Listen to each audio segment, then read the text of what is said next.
Welcome back to the channel. My name is Colin Doyle. Not the Colin Doyle, just a Colin Doyle with a lifelong passion for the NLL and indoor lacrosse. And today we are going to be taking a look at the 2023 season in review. Now, coming from this as a Toronto Rock fan, we're going to be taking a look at mostly kind of how the Rock season went, and closer to the end of the video, going to be taking a little bit more of a look at kind of the big storylines throughout the league and some of the standout players, in my opinion, from around the league as well. If you like lacrosse content, go ahead and subscribe and leave a like on the video if you liked it. Leave a comment below on what other content you would love to see. Got another history video coming out next week that I teased a little bit in my last video about the Charlotte Cobras. That one you are not going to want to miss. How bad they were is absolutely astounding. So hit that subscribe button and that notification bell to be notified when that video does come out. Now, this video is being recorded on June 14th as well. So this is happening about a week and a half after the league has wrapped up operations. So a lot of this stuff is still kind of fresh in my mind going into this review as well. And that absolutely terrible playoff series by the Toronto Rock that we'll get to in just a moment, because that's going to be coming up real quickly here. To start things off from the Rock perspective on how our season ended up going, the regular season was great, and Nick Rose was absolutely lights out in net all season long. A huge reason why the Rock was so good, and not only that, he wasn't actually forced to do all that much either. Our defense was phenomenal at not allowing shots on target either. So getting down that GAA for Rose was no big deal at all. Although it did take them a second to get going. Had a bad couple games in a row early on against Rochester and Buffalo that it was a bit indicative of how they would end up playing later on in the season, especially in the playoffs against other top contending teams. Luckily, this season we didn't have to play anybody like San Diego. We did have to play Calgary a little bit earlier on when they weren't looking as good as they did at the end of the season. So that was kind of a big point of them, that they didn't have to play all the super good teams from the West as well. In the offseason, though, going back a little bit, love the acquisitions of Corey Small and Stephen Keogh. A great couple of pieces, and I didn't realize how incredibly annoying Stephen Keogh is to play against. That man just cannot lose the ball. You can put three guys on him, and he just won't lose it. He reminds me a bit of Mark Stainhouse of the Buffalo Bandits from a few years ago. Just a guy that you could throw however many defensemen at him you wanted, and he still wouldn't lose the ball. But yeah, they're great players in place of Rob Hellier, and Reed Reinholdt really are kind of the two that I'm saying they replace, kind of switching handednesses on both sides. Reinholdt, a little bit lower on the point scoring depth chart, was replaced by Keogh, who ended up moving over to the right side, getting rid of Hellier, who both of them actually ended up on the Desert Dogs, which is kind of funny, in place of Corey Small, who ended up being a fantastic piece on the left side to draw a little bit of attention away from Tom Schreiber on the right, and to add to that left side as well, because Dan Craig can't do it all himself, but to have both of them over on the left almost became more dangerous than the right over the course of the season, and that's hard to do when you have Tom Schreiber. So I really like those acquisitions, really bolstering the entire offense, getting a lot more out there. Not to mention Challen Rogers also playing on the right-handed side as well. So a big part in that team as well. Although about halfway through the season, things started to get a little bit more iffy after the Rock had a very good run through the middle. It feels like things kind of got a little bit out of whack after the Greg Downing trade and the Mitch Desnew injury, which kind of happened around the same time. And it feels like having Desnew out of the lineup brought a key piece of that defense out, and then putting Downing in instead, you lose that kind of chemistry that Desnew had, and you're trying to integrate this new guy into the lineup, but then also are missing one of your two big defenders for a portion of the season, and it felt like it threw off the defensive chemistry a little bit, and they definitely were not as solid in the back half of that season. And on the other side of the field, injuries plagued the offense from there on out. Dawson in and out of the lineup to finish off his career. He just announced his retirement 2 days ago from when I'm recording this, too. Congratulations to him on a fantastic career. I will probably do a deeper dive on Dan Dawson's whole career, as he's the now league leader in points all time. So I'll be doing a deep dive on his career at some point in the future, probably for the history video after the Charlotte Cobras one. And Keogh out for a bit as well. That a big piece to have out multiple times going into the playoffs. And Schreiber out near the end of the season, out in the playoffs. A very big loss for us, and you can tell that our production was way down. Our offensive chemistry just wasn't there. It's just not the same having Challen Rogers up at the top. While he's the same kind of facilitator that Tom Schreiber is, he doesn't have just the raw ability to just snipe from anywhere that Tom Schreiber does, and having him in place on the offense also means you're taking away from the defensive end, and that was a place that we absolutely struggled, especially in that Buffalo series, and we'll get there in just a second as well. Near the end of the season, the game that really stood out to me was losing the game to Georgia. That a very close game, and that really the renaissance of that team, starting 0-7, coming back and almost making the playoffs off the back of Brett Dobson in net as well. A player that I actually don't mention later on, but deserves his shout out here. Brett Dobson was incredible in net for Georgia this season, so props to him for almost getting them into a playoff spot after losing Mike Poulin to retirement in the offseason as well. And the very last game of the season to Buffalo, that a 1-goal game. And what a difference that would have made if we had won that game in Buffalo. And that hurt our momentum, and I think really messed with the Rock in terms of mental in that series. So yeah, that ended up being kind of a telling of what was to come for the Rock in the Bandits series later. In that series, that was the worst 2 playoff games I've ever seen in my life. The Halifax game was fine. It was closer than I would have liked, considering how the Bandits dismantled the Rochester Nighthawks, who were great early on in the season, then almost lost out on playoffs entirely. But the other thing about those 2 games that was so infuriating is they were both decided by a 7-minute stretch of play where the Rock just disappeared and left Nick Rose to try and fend for himself for a few minutes. And they came back and were like, oh, we're down by 6? Oh no. Oh, that's so bad. Actually, it was 7 or worse in both those games. So in that first game, the 7-minute stretch was from the start of the third quarter until there were 7 minutes and 40 seconds left, so just over 7 minutes. In that game, the Bandits went on a 5-goal run to start the second half after, I think, scoring the last goal of the previous second quarter, the last goal of the second quarter before halftime as well. And it was 7-4 at halftime. The Rock weren't playing great. They just could not figure out Vince in that game. But after this 5-goal run, it was an 8-goal difference, and the game was just over. Like, there was no chance that the Rock was going to make it back, and they just looked abysmal after that. And, I mean, while they were able to fight back a little bit, they just never had it. They never clicked again in that game. And game 2 was even more infuriating because with 8.5 minutes left in the second to 4 minutes and 15 seconds left in the second. If you're counting, that's 4 minutes and 15 seconds total. They scored 7 goals on 7 shots to make it 11-4 going into halftime. I literally got up off my couch, took off my jersey, and went for a walk, and came back after the game was over.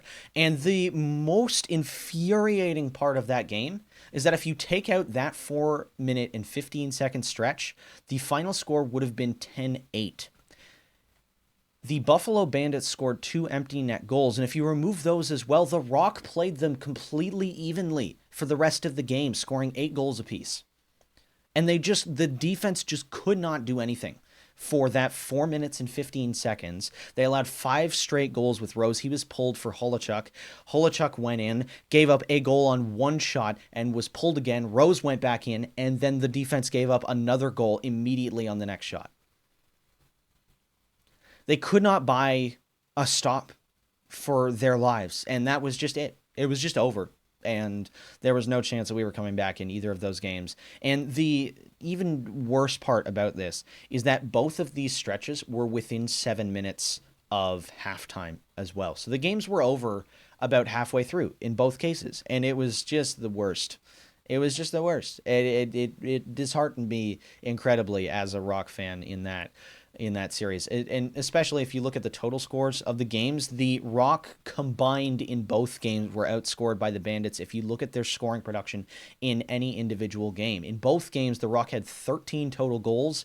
And in game 1, the Bandits scored 14. In game 2, the Bandits scored 17, 15 if you don't count the empty netters, which, I mean, you should anyway, but still, they grossly outscored the Rock in that series. It was just never close.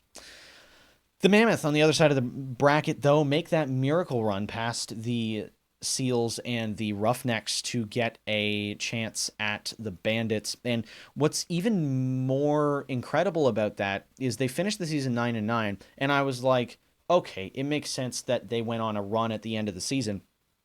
And then I looked it up because they got Ryan Lee back with 6 games left, who it was on, which we'll get to in a minute. He was on a 117-point pace, which would have put him 4th in the league, or 4th or 5th in the league with his pace, and would have seen him take, I think, 3rd all-time in assists if he had been on that pace all season.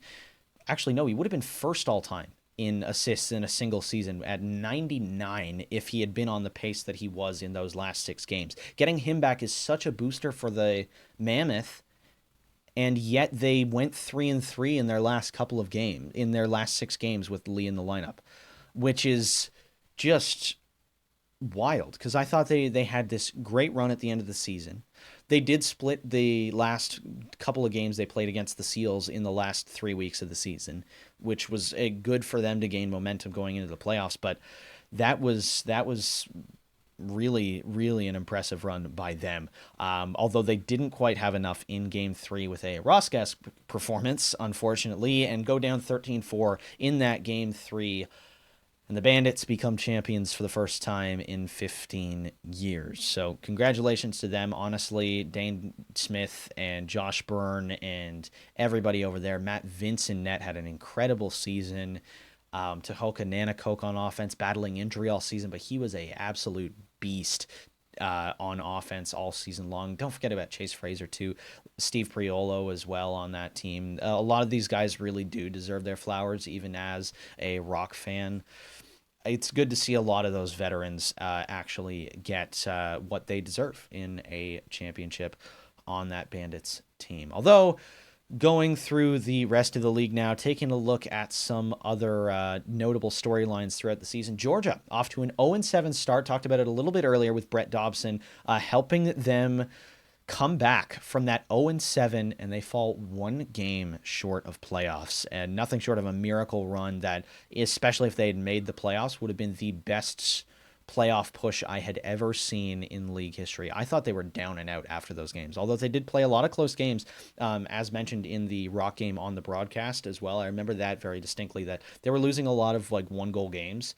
And clearly they were able to turn it around and get some clutch performances in the back half. And if they had won 1 more or 2 more of those games, they easily could have been the 2nd or 3rd seed. They have such a bright future on that roster with Thompson and Q as well. I believe both getting 100 points in that season. So that's big for them.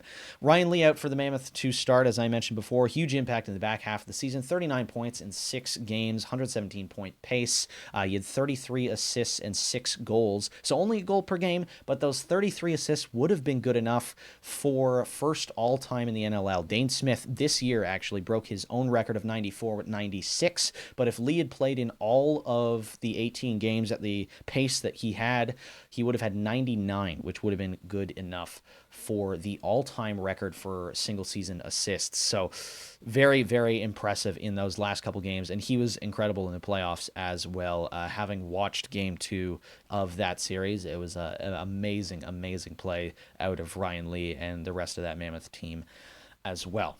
Now, unfortunately, they didn't get past round 1 over the eventual finalists in Colorado, but the San Diego Seals were just nasty this year. The Dixon Dobie connection is back and in full swing over there. If you can't catch San Diego Seals games, that is unfortunate, because my goodness, are they an absolute spectacle, and you love to see it. They are the first expansion team to be a real cup contender, and as they're owned by Josai, obviously that's also good news for the Desert Dogs as well, who are also partly owned by Josai as well. So definitely a good sign for the expansion teams here in the league, especially with Jeff Teat over on the Riptide as well. The Wings, a fairly competitive team, especially trading for Mitch Jones, who over an 18-game season, he actually played 19 games this season for 126 points. That is a 119-point pace over the course of 18 games. But he was a big addition for them midway through this season as well. But the biggest thing of note this season is it was the highest scoring season in terms of individual performances that the league has ever seen by a long shot. Going back a few years, I was kind of looking around to see just how many players would hit 100 points a season, and I found a maximum of 5 over the course of the last 3 or 4 seasons. This season, there were 13 different 100-point scorers, an all-time high. If it isn't, I don't know what would be, because that is insane. The Seals had 3 of them in Dane Dobie, Curtis Dixon, and the highest of all of them, Wes Berg, on the San Diego Seals, who has really come into his own in the indoor game. He's been phenomenal for a while in the outdoor game, but man, he is figuring out how to play in the box, and he is looking phenomenal over there. That team is so promising for a huge run next year, especially with Stotts coming back too after the injury he had a couple seasons ago. He was great this season, and hopefully he can continue to put up numbers like that. For me, the other surprising players around the league, Connor Fields having an incredible season in Rochester. He was 3rd in the points this season, if you're looking at fifth in points this season, 112 over on Rochester. Now that he is in a starting kind of role. On Buffalo, he had to be a little bit more of a role player and was never really able to shine. Having gone to Rochester, my goodness, has he figured it out. And he looks great. And I think because of that, as well as some of the other great things that this Rochester Nighthawks team are doing, they are definitely going to be big contenders in the NLL very, very soon. Another one of those expansion franchises that is looking very, very good. And speaking of expansion franchises, Will Malcolm and John Donville, oh my goodness gracious, these guys are nuts. Will Malcolm with a 96-point season. I had no idea he had anything like that in him. He was usually sort of a role player wherever he was. Didn't have a whole lot of performance, and then just comes out and gets 96 points out of nowhere. Almost a 100-point season on that expansion team, putting in the work. And then Donville with 90 points of his own, almost breaking Jeff Teat's single-season rookie record for assists. I think he was 1 or 2 points short in that category of getting hit. The feeding from Donville was incredible this season, winning Rookie of the Year as well. So Panther City is young and is looking good, especially if they can shore up their goaltending position. Damoud has been good, but isn't necessarily top half of the league's starter quality. So if they can get a really, really good goaltender and maybe a little bit more on the defensive side of things, they're going to be great very, very soon. So very interesting for Panther City going forward. Now, the last thing that I want to bring up, a bit of a controversial topic, but Christian Del Bianco did not deserve MVP honors this year. I'm sorry. The MVP in the NLL should go to a player that is head and shoulders above the competition in one way or another. And while CDB was great and led Calgary to a franchise record of 13 wins, They only made it to the semifinals in the playoffs, and while that really shouldn't count, playoff success does matter a little bit.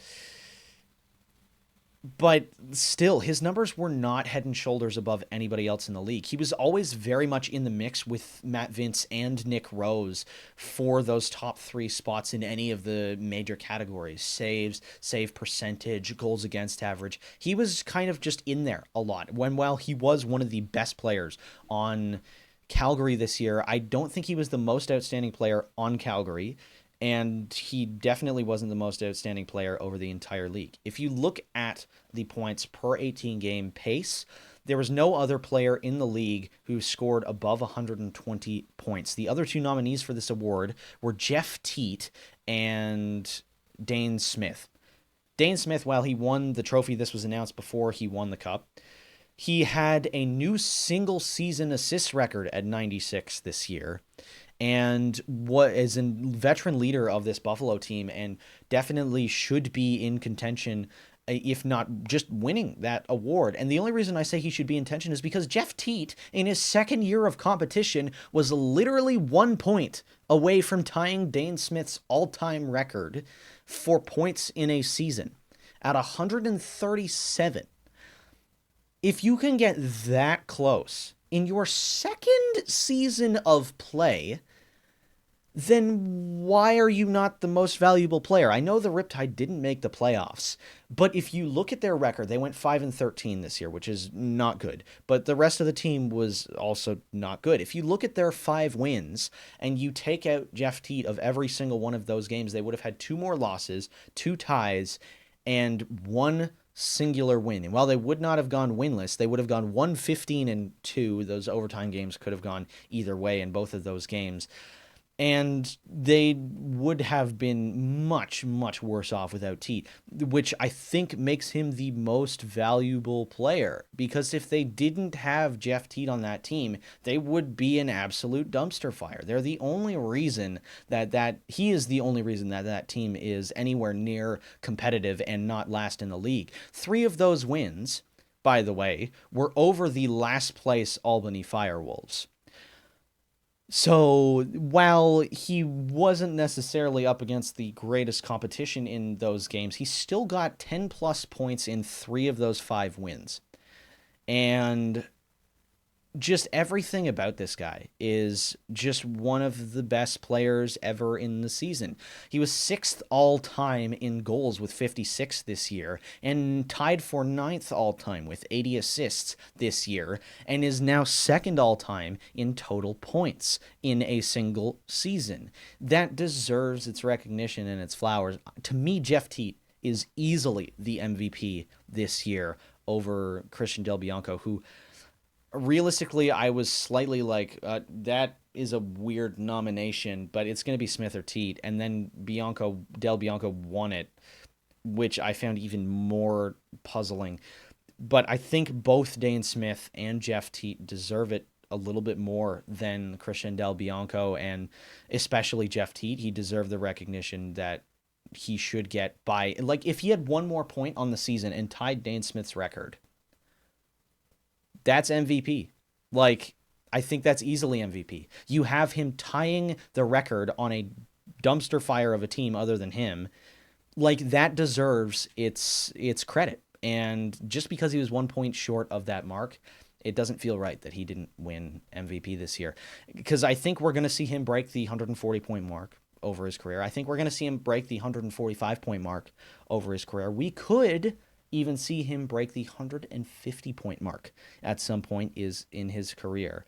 I don't doubt it, and I have a feeling that when his career is all said and done in like 15 to 20 years, he very well could pass Dan Dawson for the all-time points leader in NLL history, especially because the seasons are longer now than when Dawson started playing. I think Teat could very easily be the all-time leader in points, if not assists as well, which is also held by Dan Dawson at the moment. So Teat is an exceptional player, and I'm really excited for that New York Riptide roster in the future, as long as they're able to get pieces around him and he doesn't want out of that team too early. But he deserved MVP this season, in my opinion. Although that is going to do it for today. We've gone through the whole board, we've gone through the whole season, and I've given my thoughts on the awards. Thank you for tuning into this longer than expected video, and that is my thoughts on the entire 2023 season in the NLL. Leave a like if you like the video. Subscribe if you want to see more NLL content about the past, present, and future of the NLL. That said, I am Colin Doyle, not the Colin Doyle, just a Colin Doyle with a lifelong passion for lacrosse, and I will see you in the next video.